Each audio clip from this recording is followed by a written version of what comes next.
So the Wall Street Journal out with shocking news on America's homeless population. According to exhaustive research they put into this thing, your tally now getting very close to 600,000, up 11% from last year. Now the number, let's face it, is probably a lot higher than that, but it's high enough to be considered a national emergency and a national shame. Listen, we are still waiting for HUD to update their data. That's the official data. But last year, they actually learned that the largest change in homelessness from 2007 to 2022 happened in California and New York.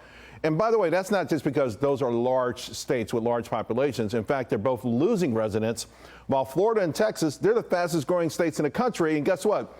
They had the fastest decline in homeless rates. So this is first and foremost an economic problem.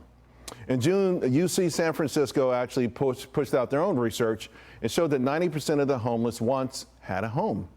75% of the homeless in California once had a home in California. But sky-high rents, home prices push these folks out into the street. And here's the thing that's important. The report points out that state and local governments have made it so expensive. All the red tape, all of the taxes, all of the ways they beat up businesses and folks who want to do things made it too expensive to build these homes. Meanwhile, I'm wondering, okay, so where's the federal government? Well, about a month ago, President Biden offered up $3 billion. There were a lot of great articles about, wow, $3 billion to fight homeless this year. But it's really like, we're talking about as he does this, he's in a death match with the courts. He's determined to get college grads $39 billion. So get this, almost 600,000 homeless, right, will get $3 billion. Almost 800,000 college grads, the people who are going to make the most money of anybody on the planet. $39 billion. By the way, for a deal that was already ruled unconstitutional.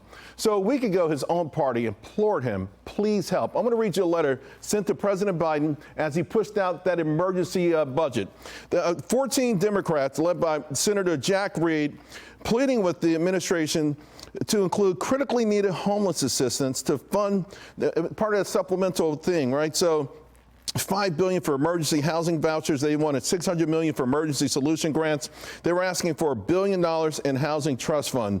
Well, the president put out his supplemental budget, and it said Ukraine, he wants $24 billion for them, $12 billion for disasters, which obviously after Maui is a drop in a bucket, and only $4 billion for border.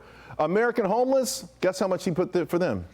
Try zero. A goose egg, zero. $3 billion for America's homeless. Countless money. We've lost track of how much has gone to fund foreign wars. And now, of course, to bail out college grads here. It's a complete mismatch, folks. Now, if you were saying before when the thinking was the vast majority of homelessness was opioids, maybe mental illness, and believe me, that's a big chunk of it, but this is an economic story. This is an economic issue. We have to find a way to make it right, and we have to find a way to make it right quickly. Ironically, Democrats used to run on this kind of stuff. Now they're simply running away from it.